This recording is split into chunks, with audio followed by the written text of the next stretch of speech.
उपसभापति महोदय, एक अभी नॉर्थ ईस्ट के बारे में चर्चा हुई जिसमें भी पूना का जिक्र हुआ, क्योंकि पूना एक नया आतंक का एक ठिकाना बन रहा है। ये एक गंभीर चेतावनी है। तो देश भर में नॉर्थ ईस्ट के स्टूडेंट्स को कहीं पीटा नहीं गया, लेकिन पूना में पीटा गया 12 लड़कों को। और ऐसा ही 1 अगस्त को 5 सिलसिलेवार धमाके हुए। लोगों के जान नहीं गई, कोई मरा नहीं, हताहत नहीं हुआ, इसलिए इसकी कम चर्चा हुई।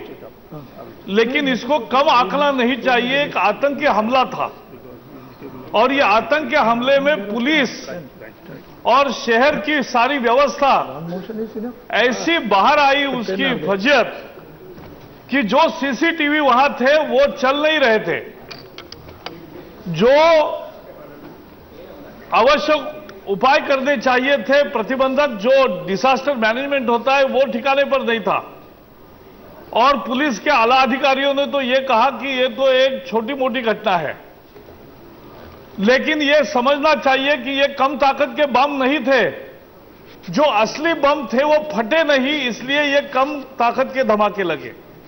ये 5 बम ज्यादा ताकत के थे। और जो भारत में विभिन्न जगहों पर ऐसे विस्फोट हुए हैं, उससे मेल करने वाले और जिसमें पहले भी इंडियन मुजाहिदीन वगैरह के हाथ थे, ऐसे बहुत जगह जहां बम विस्फोट हुए वैसे ही ये बम थे। केवल आतंकियों का दुर्भाग्य था कि वो और लोगों का अच्छा नसीब था कि वो फटे नहीं। लेकिन ये बम का मसला आतंकी हमला है, ये कोई छोटी मोटी घटना नहीं है।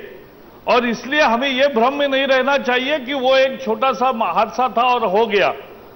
और इसलिए मैं पहली मांग करता हूं कि इन्वेस्टिगेशन कहां तक आई, क्योंकि पुणे का एक दूसरा भी बात है कि जर्मन बेकरी में बम विस्फोट हुए, लोग मरे, गंभीर घायल हुए, लेकिन 3 साल के बाद भी उसके कसूरवार कौन है, उसके दोषी कौन है, यह सामने नहीं आया।